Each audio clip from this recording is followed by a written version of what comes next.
saya mau pemerintah provinsi harus terbuka, Iya. jujur, Hmm. dan menyampaikan yang idealnya harus mereka sampaikan. Benarkah Ibu Gubernur menginstruksikan beberapa orang yang terbentuk dalam kelompok yang menurut hemat kami itu adalah konspirasi?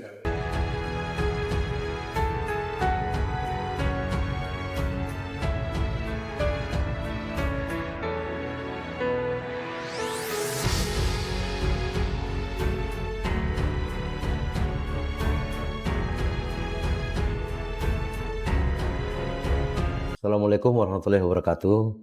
Selamat datang di Rahim Murdani Channel, ruang diskusi terbuka dan transparan. Forum ini untuk membedah satu realitas kebijakan dan masa depan Maluku Utara. Bersama saya, Abdurrahim Murdani, hari ini kita mengangkat sebuah isu yang sedang hangat diperbincangkan di kedai-kedai kopi hingga ruang akademik di Maluku Utara. Nah, dugaan monopoli proyek daerah oleh kerabat dekat ya dari gubernur, ini bukan sekedar soal siapa yang dapat proyek, tapi ini memicu pertanyaan besar tentang konflik interest, transparansi, dan yang paling utama adalah soal keadilan bagi publik Maluku Utara. Untuk membedah isu ini, di samping saya sudah hadir tokoh yang tidak asing lagi, Ketua Forum Pejuang Pemekaran Provinsi Maluku Utara, Bang Arsad Sengaji. Selamat datang, Bang Arsad. Terima kasih, Adinda Abdurrahim Murdani, yang sudah memberikan kesempatan begitu besar untuk saya menyampaikan langkah-langkah ikhtiar bagi seluruh keluarga besar di Maluku Utara, terutama yang saya hormati dan saya banggakan, kawan-kawan senasib dan seperjuangan, khususnya di Forum P3FMU yang disebut dengan Forum Pejuang Pemekaran Provinsi Maluku Utara, mulai dari Forum Sejawa, Ambon, dan Ternate yang bergabung pada saat itu. Inilah membuat kami sudah menyampaikan tertulis dalam bentuk dokumen sebagai wadah berkumpul kawan-kawan untuk memberikan langkah-langkah ikhtiar terhadap Gubernur Maluku Utara pada saat acara hari ulang tahun yang ke-26 di bulan Oktober tahun 2025. Bang Arsad, belakangan ini sentimen publik agak memanas ya terkait dengan isu paket-paket proyek strategis yang dinilai hanya berputar ya di lingkaran keluarga atau kerabat dekat penguasa. Nah, sebagai sosok yang mengawal perjuangan Maluku Utara sejak awal pemekaran, bagaimana Bang Arsad melihat fenomena ini? Apakah ini sekedar rumor politik atau ada indikasi sistematis? Silakan Bang Arsad ya. Iya, terima kasih. Pertama, itu menjadi komitmen batin kami dan kita semua, termasuk pada saat itu Pak Abdurrahim Murdani statusnya sebagai mahasiswa. Nah, kita bersepakat bahwa kita harus keluar dari cengkraman kekuasaan Maluku pada saat itu. Ya. Dan kita bersepakat juga bahwa kita harus membuat provinsi sendiri di daerah Kabupaten Maluku Utara dan Halmahera Tengah pada saat itu. Ya, hanya 2 kabupaten ya. Hanya 2 kabupaten. Maka lahirlah Undang-Undang 46 tentang pemekaran Provinsi Maluku Utara yang terdiri dari di tahun 99, lalu kemudian menyusul pemekaran lagi kabupaten kota lainnya menjadi 8 kabupaten kota pada saat itu. Betul. Nah, dengan sebuah komitmen bahwa dalam rangka memperpendek rentang kendali pelayanan publik, maka asumsi dan komitmen perjuangan itu kita menjaga dan merawat bersama-sama pada saat itu. Lalu kembali kepada soal Gubernur Maluku Utara yang hanya melihat sekelompok orang, segelintir orang, ada langkah ikhtiar yang kita harus sampaikan ke dia.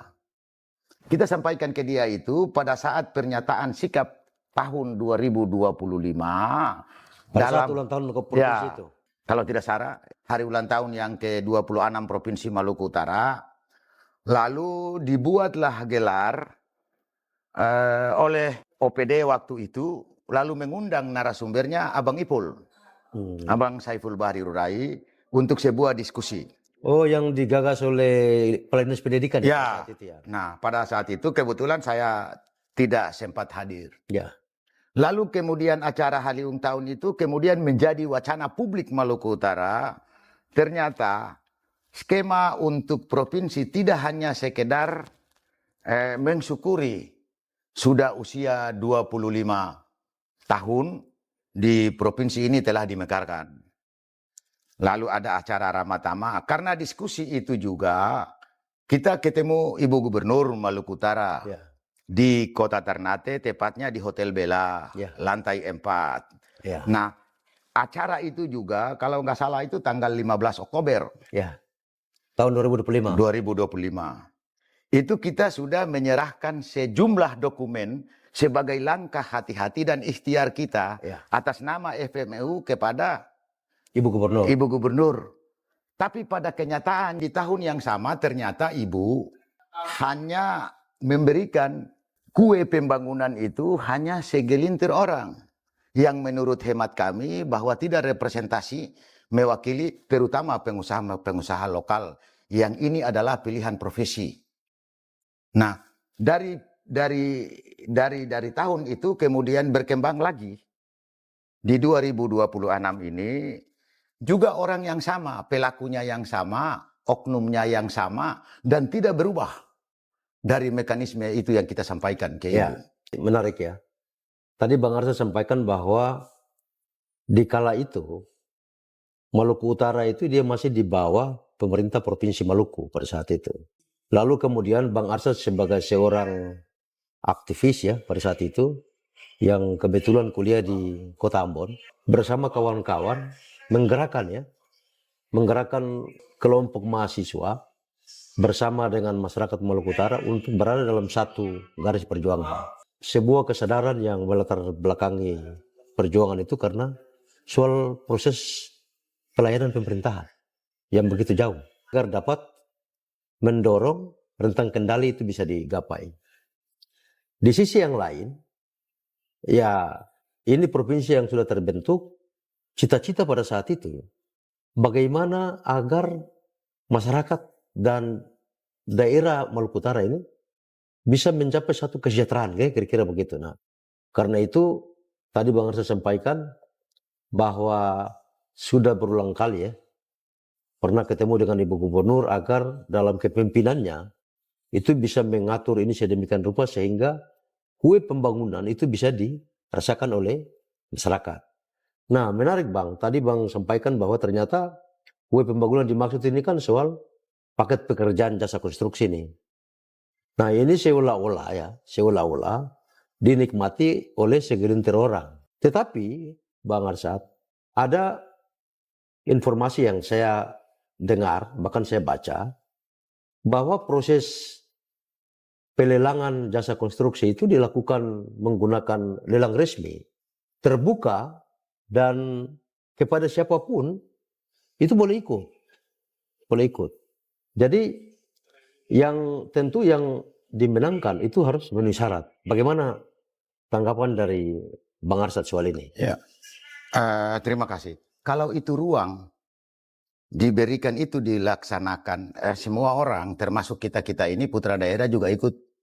Yang jadi masalah, yang saya lihat, yang kami lihat realitanya bahwa ini sudah diarahkan ke orang tertentu, nama badan usaha tertentu. Ada indikasi itu ya? Ada indikasi itu. Akhirnya person yang melakukan intensitas komunikasi dan menyampaikan ke publik.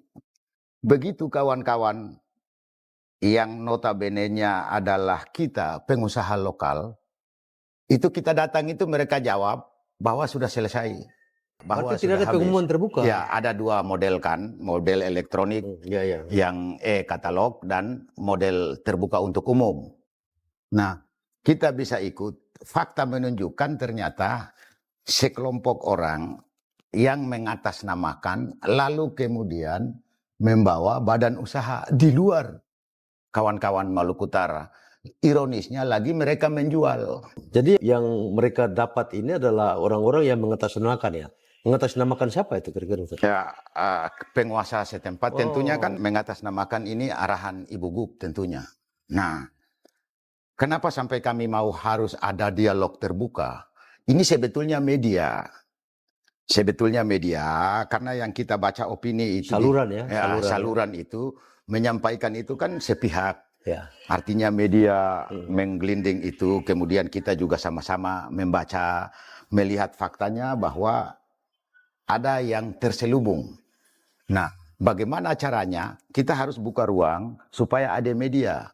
Kalau dia tidak berimbang, hanya sepihak, saya kira kan opini yang berkembang sekarang kan cuma sepihak, tuduhan seperti itu. Mestinya ada yang merasa bertanggung jawab itu, ya mereka wajib hukumnya untuk melakukan klarifikasi tentunya. Ya. Tapi faktanya sampai detik ini itu tidak ada. Tapi ada kawan-kawan yang melakukan komunikasi, mungkin ada hubungan baik dengan person yang saya maksud. Ya itu juga jawaban mereka terhadap kawan-kawan itu juga sama, bahwa sudah selesai, sudah habis. Ya. Tunggu aja tahun. Prosesnya sudah selesai semua. Prosesnya sudah selesai, tunggu tahun 2007. Atau perubahan anggaran. Nah, mekanisme dan teknis ini sama dengan dilakukan tahun 2025. Nanti tunggu perubahan 2026. Sekarang terjadi di 2026, nanti tunggu perubahan 2026, dan insya Allah kalau tong siap-siap umur panjang sampai 2027. Syukur-syukur kalau kita ini umur panjang. Ya, jadi Bang Arsat ini menarik ya. Memang upaya-upaya komunikasi itu sudah dibuka, sudah dilakukan ya. Tetapi kemudian ada feedback balik, ada informasi balik bahwa ternyata barang ini sudah selesai.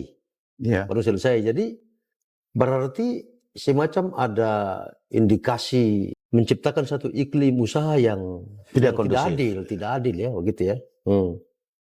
Nah, menurut Bang Arsat, apakah ini ada kesan bahwa ada monopoli usaha seperti itu? Saya kira monopoli, kata monopoli itu pun dilarang oleh hukum dan dilarang secara ekonomi. Itu yang saya melihat. Betul. Tapi faktanya mereka memang monopoli. Ya 4-5 orang yang mengatur itu loh. Dari 1,1 triliun alokasi dana pembangunan Maluku Utara. Ya, jadi menurut Bang Arsat, kalau cara dari tim yang hari ini dipercayakan oleh Ibu Gubernur untuk melaksanakan semacam lelang proyek ini dengan cara-cara seperti ini, apakah ini tidak berbahaya atau dampak yang akan muncul dari kualitas proyek itu sendiri? Bagi saya itu sangat berbahaya, bukan berbahaya, sangat berbahaya. Karena yang mengatur ritme itu adalah lembaga yang telah dipercayakan oleh undang-undang, dalam hal ini BPJB. Ya.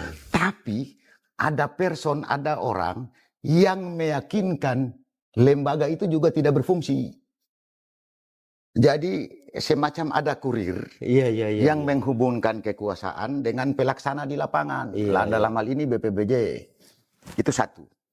Yang kedua, kok cuma mereka? Ini kayak yang disebut dengan konsep keadilan. Iya.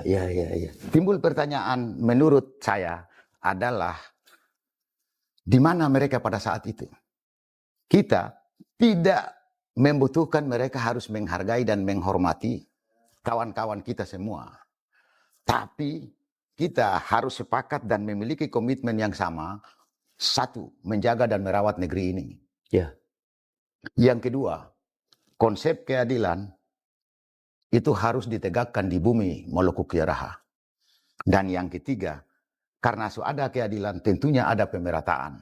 Jadi tidak ada pihak yang dirugikan dan tidak ada pihak yang diuntungkan. Ya, Bang Arsat, berarti terkesan ya kalau mendengar penjelasan dari Bang Arsat tadi, kesan ini ditutupi, transparansinya diragukan. Bahkan boleh dikatakan tidak ada transparansi. Nah karena itu, saya ingin menanyakan kepada Bang Arsat, kira-kira ada langkah konkret apa dari Forum Pejuang Pemekaran Provinsi Maluku Utara?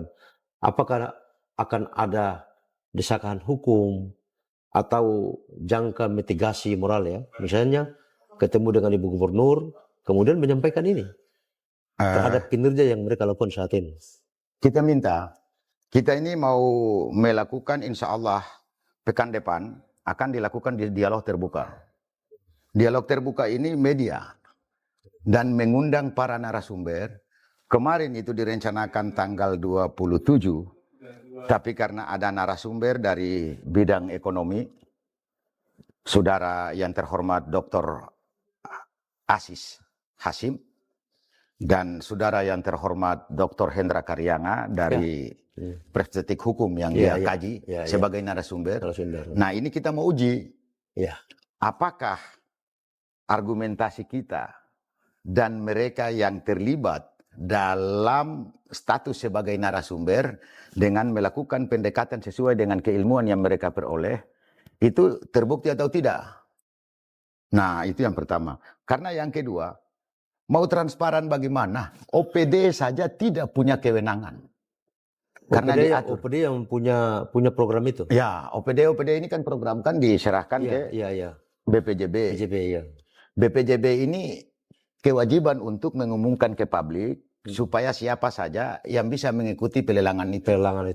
Ternyata BPJB itu sudah mengambil dari barang yang sudah ada, dia punya kewenangan untuk kasih ke orang lain atas perintah orang tertentu. Ada orang tertentu yang menskenario itu. Dan itu adalah jembatan komunikasi bagi saya. Jadi kalau ini tidak dibuka ke ruang, kita saling mencurigai di antara kita. Apakah Ibu Gubernur juga melakukan instruksi itu? Kita belum tahu. Hipotesa belum terjawab. Nah, karena itu maka harus ada media, ada penyaluran untuk menyampaikan ini.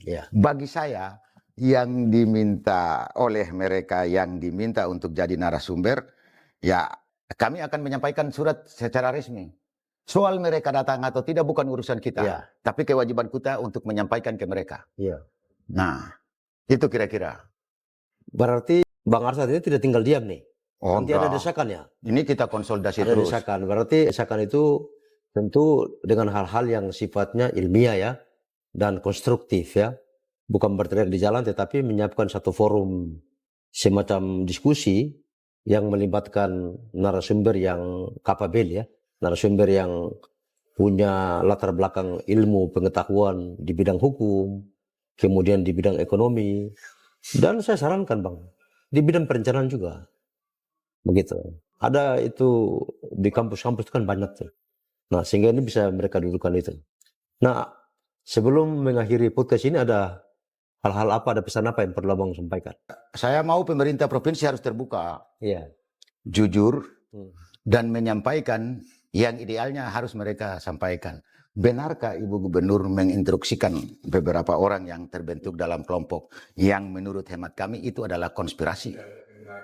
Jadi itu pesan Bang Arsad seperti itu ya? Kalau itu tidak betul, kalau itu betul juga harus sampaikan. Kalau itu tidak betul, ya mereka juga harus diberikan sanksi dong. Karena perlakuan mereka itu menimbulkan orang lain. Bahkan menurut saya itu tragis. Karena kawan-kawan yang merasa capek dan bertindak sebagai tim sukses di penguasa hari ini, mereka menganggap bahwa mereka ini dikerjain sama kelompok-kelompok tertentu. Berarti tim sukses yang berjuang terhadap Ibu Gubernur pada saat suksesi pilkada itu juga mengalami hal yang sama? Nah mereka itu juga mensupport kegiatan dialog itu. Itu berarti ada indikasi bahwa pengaruh psikologi bahwa mereka juga berkeyakinan barang ini harus terbuka. Jelas dan transparansi. Siapa pelaku di balik ini? Iya. Baik, luar biasa Bang Arsad. Sebuah kegelisahan yang mewakili suara hati ya masyarakat banyak di Maluku Utara. Memang Bang Arsad Maluku Utara ini kaya. Tapi kekayaannya harus dirasakan oleh seluruh masyarakat. Bukan dikapitalisasi oleh sekelompok orang dekat kekuasaan. Kita sepakat ya, ini perlu dikoreksi oleh kita semua. Salah satunya ya Bang Arsad ini yang punya keberanian untuk mengoreksi ini. Sekali lagi terima kasih banyak Bang Arsad Sama-sama. atas kehadiran di Rahim Muriani Channel. Saya kira itu sekali lagi kepada pemirsa Rahim Moren Channel. Saya bersama dengan Bang Arsad telah mendiskusikan berbagai macam hal yang berhubungan dengan kegelisahan masyarakat Maluku Utara. Karena itu saya Rahim Modiani pamit undur diri. Assalamualaikum warahmatullahi wabarakatuh.